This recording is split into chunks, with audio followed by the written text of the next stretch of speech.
Hi there, my name is Scott Duffy, and today I'm going to continue on with the Azure 70-532 Frequently Asked Questions series. This is the fourth in the series. Today's question is, how much does an Azure Certified Developer earn?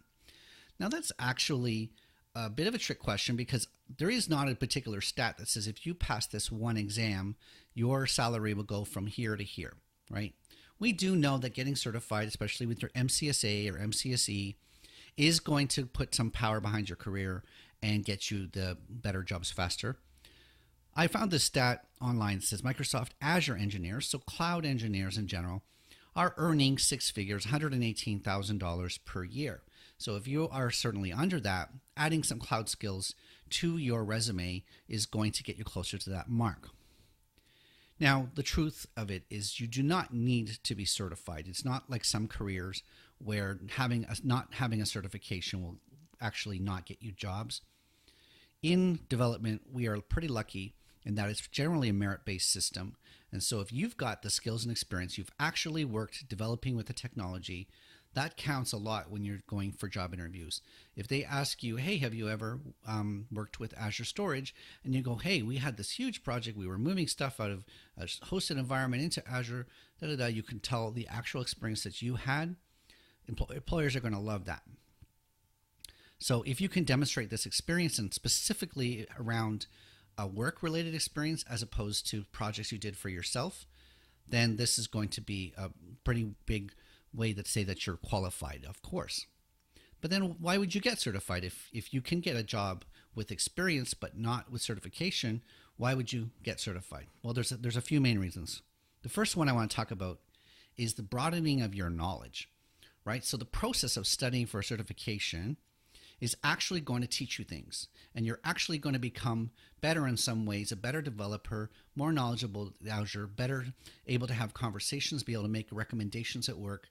It's going to come off better in terms of you and your reputation. It could make your own job easier. So if you're working as a developer and in the process of studying for certification, you learn about PowerShell and the SDK, and you can write some scripts or ARM templates, and you can automatically deploy new environments or the Azure Dev Test Labs. Some of these things are going to be like revelations for you, and it's going to be able to make your job a whole lot easier. Also, in a job interview. So if you're going into a job interview and they ask you, have you ever worked with X or have you ever done Y? Even if you haven't done it, you're able to talk intelligently about that because you're certified, and you can say, well, I haven't done it, but if I was going to do it, I would do it exactly like this. And so they would know, okay, well, that's not going to be a problem for that person. This can also be just a qualifier. A lot of companies do like to see MCSDs or MCSEs when they are hiring. And so if you have one of those things, it's actually sometimes what gets you chosen over a competitor for an interview. And I also believe it does make up for a lack of experience. Like I said, if you are going to be talking about something, the fact that you've got the certification probably adds 6 months or a year of equivalent experience to your resume. The second thing that the certification could help with is signaling what type of person you are. Now, signaling is basically these silent, nonverbal things that you put off. So during an interview, or during even just when someone's looking at your resume or your LinkedIn profile, the fact that you have 1, 2, 3, or multiple certifications is going to tell them, oh, this person is serious about their career. They're not afraid to learn new things. They take their learning into their own hands, and these are the types of things that come off. And so the type of person that you are, if you're the type of person that wants to go home at night, forget all about your job, watch TV all night, do nothing on the weekend relating to it, that's a different type of person than the person who's going to get certified, take courses, watch videos, read up on the latest things that are coming out. The third thing is it could actually bring you new opportunities. And so even in your current job, if you're not even interested in changing jobs, the fact that you're certified in Azure could get you part of a project that has to do with, architecting or working in the cloud environment, whereas your coworkers who are not certified would not be considered for those opportunities.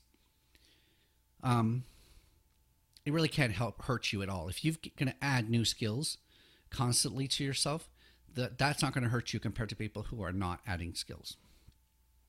So those are the main reasons to get certified. Like you said, that's how much an Azure engineer earns, and certainly not that hard to get yourself to move up by taking your own career in your own hands and teaching yourself new things. If you want to learn Azure, you can do it yourself. It's not that Microsoft puts out lots of videos and there's lots of documentation to read. But I do have a series of Azure courses on certifications. And so if you want to take the 7532, the 533, the 535, I've got courses on those. Check out my biography. There's a link for a discount in the description of this video. I have over 65,000 students on Udemy and over 40,000 people in my Azure courses specifically. So come on over, check it out, and I would love to get you into one of my classes. Thanks.